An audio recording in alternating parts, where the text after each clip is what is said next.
बात है 5वीं सेंचुरी की। एक राज्य था जिसका नाम था अघौरी। वह राज्य सोन नदी के किनारे बसा हुआ था, जो कि आज भी मौजूद है सोनभद्र जिला में। मोलागत वहाँ का शासक था। मोलागत को एक अच्छा शासक माना जाता था, क्योंकि उनमें वह सारे गुण थे जो कि एक अच्छा राजा में होना चाहिए था। अघौरी राज्य में ही एक यादव नाम का युवक रहता था, जिसका नाम था महरा। ऐसा बोला जाता है, जब महरा एक्टिव था एट अ 5th सेंचुरी, वह बहुत ही ताकतवर था। चूंकि जाति से यादव था, तो जाहिर सी बात है दूध, घी, माखन, छाछ सभी का सेवन करता होगा। उसके बाद लस्सी और सत्तू तो वह अलग से लेता था विटामिन के तौर पर।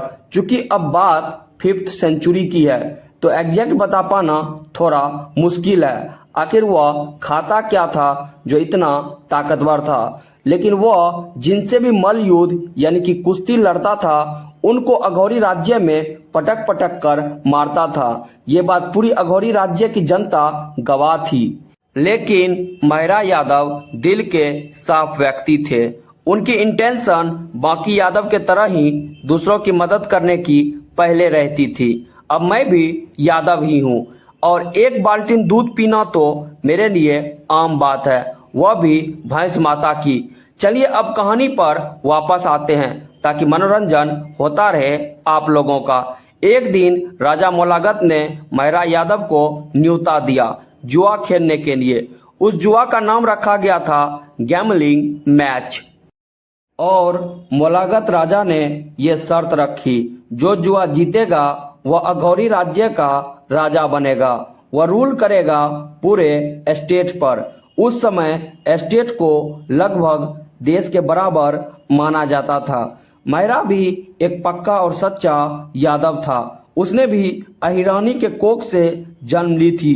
दो दो बाल्टीन गाय माता की दूध पिया था। घी मक्खन का भी सेवन किया था डेली। रसमलाई वाला रसगुल्ला, वह भी व्हाइट वाला, वह तो अपने पिताजी से छुपा के रोज अलग से खाया करता था। कुल मिलाकर महरा यादव के घर में जन्म लेने के कारण काफी हट्टा कट्टा था। जैसे ही राजा ने महरा यादव को चुनौती दी, उसने चुनौती को तुरंत ही स्वीकार कर लिया और सोचा होगा 5वीं शताब्दी में मोलागत राजा को पटक पटक के हरा दूंगा। तो फिर महरा यादव ने बोला, महाराज मोलागत, निस्संदेह आप एक सूरवीर शासक हैं। महाराज आपको मेरा कोटि कोटि नमन। आप सच में महाराज वीर नहीं हैं, बल्कि वीरों में वीर अति सूरवीर हैं। मैं यदुवंशी महरा यादव आपको वचन देता हूँ, आपके प्रत्येक आदेश का पालन होगा। आपके आखिरी सेवा में मैं कल उपस्थित हो जाऊंगा, क्योंकि कल के बाद सेवक बनने की बारी आपकी है। और फिर महरा यादव ने अपने ही मन में सोचा होगा, मूर्ख राजा कल पक्का पेला जाएगा। महरा यादव अगले ही दिन राजा मोलागत के सेवा में उपस्थित होता है और जुआ खेलना स्टार्ट कर देता है। फिर राजा मोलागत एक एक करके अपना सब कुछ हार जाता है और अंत में अपने राज्य को छोड़ देता है। राजा मोलागत की दुर्दशा एक भिखारी जैसी हो गई। फिर एक दिन मोलागत राजा से मिलने एक भिखारी युवक आते हैं और उन्होंने उन्हें कुछ सिक्का दिया और उनसे कहा, तुम इस सिक्के से खेलो, महरा यादव अवश्य पराजित हो जाएगा। महरा यादव बहुत ही दयालु राजा था और वह गरीबों को दान देने में यकीन रखता था। एक दिन मोलागत राजा यदुवंशी महरा के पास याचक के रूप में गया और उनसे विनती करने लगी एक और बार जुआ खेलने के। और जैसे ही मोलागत उस चमत्कारी सिक्के से जुआ खेलता है, वह जीत जाता है और उसका राज्य उन्हें वापस मिल जाता है। इस जुआ में कुल 6 बार दांव लगवाए गए, जिसमें मोलागत सब कुछ जीत जाता है और महरा यादव अपना सब कुछ गवा देते हैं। यहाँ तक कि अपनी धर्म पत्नी भी, जो कि गर्भवती होती है। छठी बार में मुद्रा, राज्य सब हार चुका था, लेकिन उसने जीतने के लोभ के वजह से अपनी गर्भवती बीवी को भी दांव पर लगाना मुनासिब समझा। जब महिरा ने 7वीं बार दांव लगाया था तो उसने ये शर्त रखी, यदि मेरी गर्भवती बीवी की आने वाली संतान लटका हुआ तो वह अस्तबल में काम करेगा, यानी घोड़े की देखभाल करने का कार्य, और यदि मेरी संतान लड़की हुई तो वह रानी की सेवा में आप नियुक्त कर देना। वह एक नौकरानी की जिंदगी जिएगी। महिरा की संतान लड़की के रूप में पैदा हुई। उसका नामकरण हुआ, जिसमें महिरा की बेटी का नाम पड़ा मंजरी। जब मंजरी के बारे में राजा को पता चला तो उसने सैनिक को उन्हें लाने के लिए भेजा, लेकिन मंजरी की मां ने अपने बेटी को छोड़ने से इनकार कर दिया।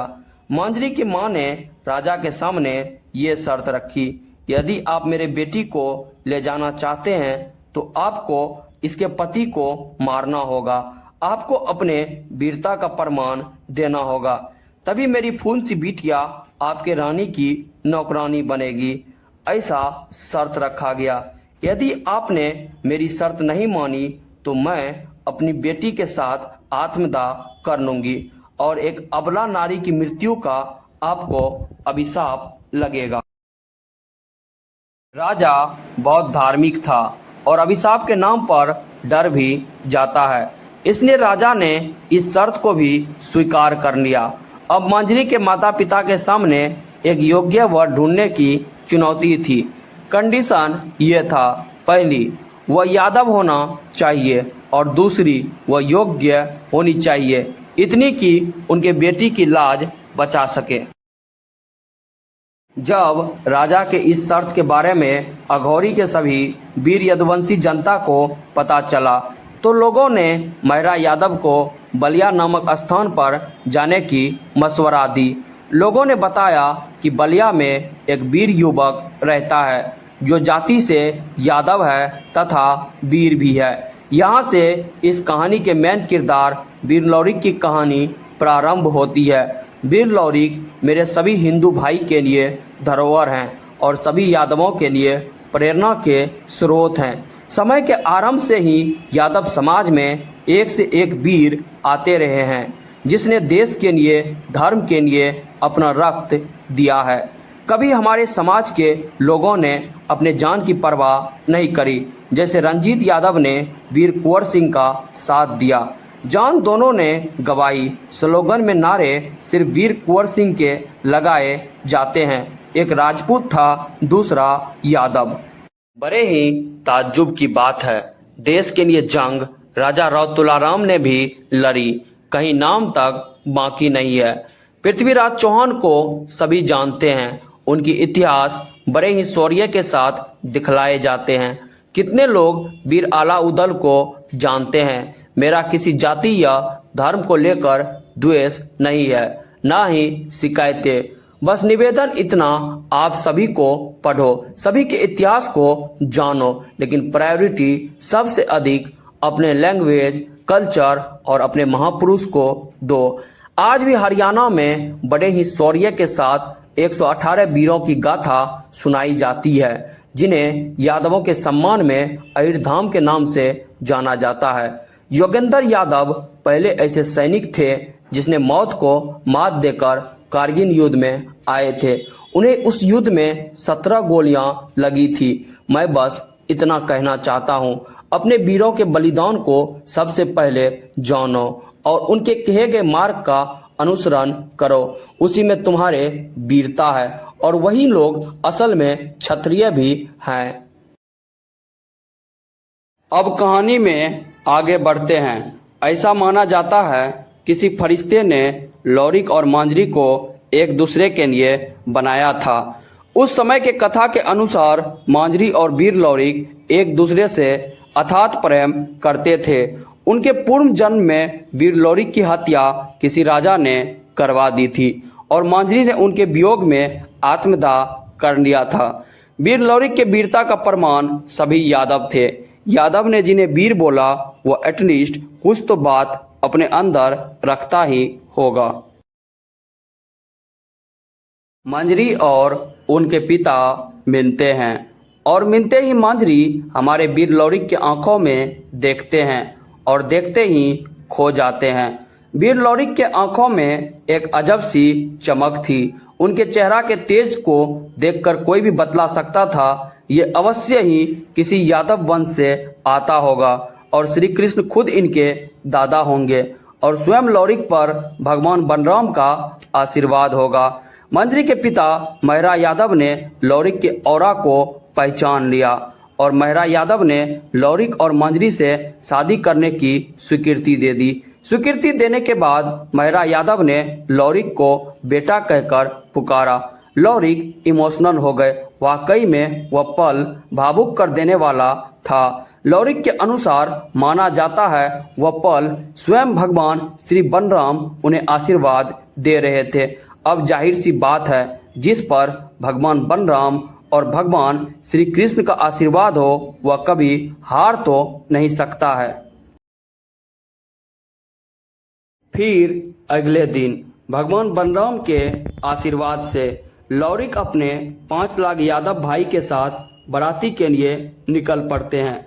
मंजरी से शादी करने के लिए जब वह नदी के तट पर पहुंचे तो राजा मोलागत लौरिक से लड़ने और मंजरी को पकड़ के लाने के लिए अपने सैनिक को भेजते हैं। लौरिक युद्ध में हार जाएगा ऐसा प्रतीत हो रहा था। यदुवंशी लौरिक के पास मंजरी अपनी सेनी के हाथों एक खत लौरिक को लिखकर भेजती है। उस खत में ये लिखा होता है। वीर लौरिक से मंजरी कहती है वह अघौरी किला के पास एक गोथानी गांव है। वहां भगवान शिव का एक मंदिर है। यदि उस मंदिर में कोई याचक भगवान श्री कृष्ण के भक्त लॉर्ड शिव की याचना करे तो उसकी इच्छा अवश्य पूरी होती है और वीर लौरिक ऐसा ही करते हैं। रास्ते में पहले भगवान श्री कृष्णा और भगवान श्री बलराम की प्रार्थना करते हैं, फिर लॉर्ड शिवा की जो खुद ही श्री कृष्ण के भक्त थे। फिर दोनों ने एक दूसरे से विवाह कर लिया, वह भी पूरे रीति रिवाज के साथ। जब ठीक गांव से बाहर वीर लौरिक निकल रहे होते हैं तभी मंजरी लौरिक से एक महान काम करने के लिए कहती है ताकि लोग याद रखें वह दोनों एक दूसरे से किस हद तक प्यार करते थे।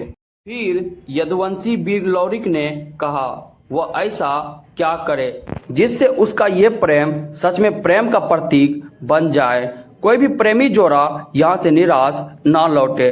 फिर मंजरी ने इशारा किया एक पत्थर की और फिर बोला उसे एक तलवार में काट दीजिए जिससे राजा मोलागत की हत्या आपने करी थी।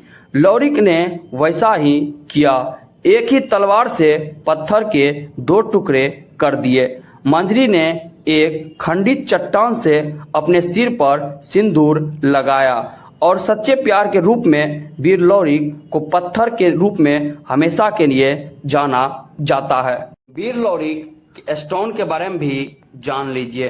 वीर लौरिक को पत्थर के नाम से भी जाना जाता है जो कि आज भी मौजूद है रॉबर्टगंज के 5 किलोमीटर के दूरी पर मारकुंडी हीन में नॉर्दर्न यूपी के तरफ। इन्हें सिंबल माना गया है लव और ब्रेवरी की, लौरिक और मंजरी की या फिर संपूर्ण यादव की। इतिहासकार ने यह माना है यादव वीर लौरिक ने चट्टान को अपने तलवार से 2 भागों में काट दिया और इसे ट्रू लव का एक प्रूफ भी माना जाता है। कोई यदि वीर लौरिक के होने का प्रूफ माने तो आप उन्हें रॉबर्टगंज से 5 किलोमीटर के दूरी पर मारकुंडी हीन में नॉर्दर्न यूपी के तरफ जाने का राय मशवरा दे ही सकते हैं। लौरिक के नाम पर एक फोल्कलोर गाना भी बनाया गया था। लौरिक के कारण ही गोवर्धन पूजा भी सेलिब्रेट करी जाती है। गोवर्धन पूजा में बहुत से कपल जाते हैं और लॉर्ड श्री कृष्णा की भी प्रे करते हैं। हमारी भी प्रेम कहानी ऐसी ही हो और आपकी भी वीर लौरिक के तरह, जहां वीरता, ब्रेवरी, ट्रेजेगरी और जुनून अपने प्रेम को पाने के लिए दिखे। ना कि हीर और रांझा की जैसी, जिसकी कहानी कभी कंप्लीट ही नहीं हुई। और भी बहुत से ऐसे कपल हैं जिनकी प्रेम कहानी कभी भी कंप्लीट नहीं होती है, लेकिन वीर लौरिक ऐसे शख्स हैं जिनकी प्रेम कहानी संपूर्ण हुई। आज भी हमारे व्यूअर्स हैं जो कि बहुत ऐसे भी होंगे जो बहुत सी लड़कियों से प्यार करते होंगे और उनकी प्रेम कहानी हमेशा अधूरी ही रह जाती है, लेकिन लौरिक साहब एक ऐसा व्यक्ति थे जिनकी प्रेम कहानी सफल रही। इवन लॉर्ड श्री कृष्णा और राधा माँ की भी प्रेम कहानी सफल नहीं हो पाई थी। दोनों की आपस में शादी विवाह नहीं हो पाए थे, लेकिन दोनों में प्रेम तो यथार्थ था ही था। आज के दोस्तों इस वीडियो में इतना ही। आप अपने छोटे भाई को प्यार दिखाते हुए लाइक दीजिए, चैनल को सब्सक्राइब करिए और साथ ही बेल आइकन के घंटे को भी दबा लीजिए। जय दादा श्री कृष्णा, हर हर महादेव, जय दादा बनराम।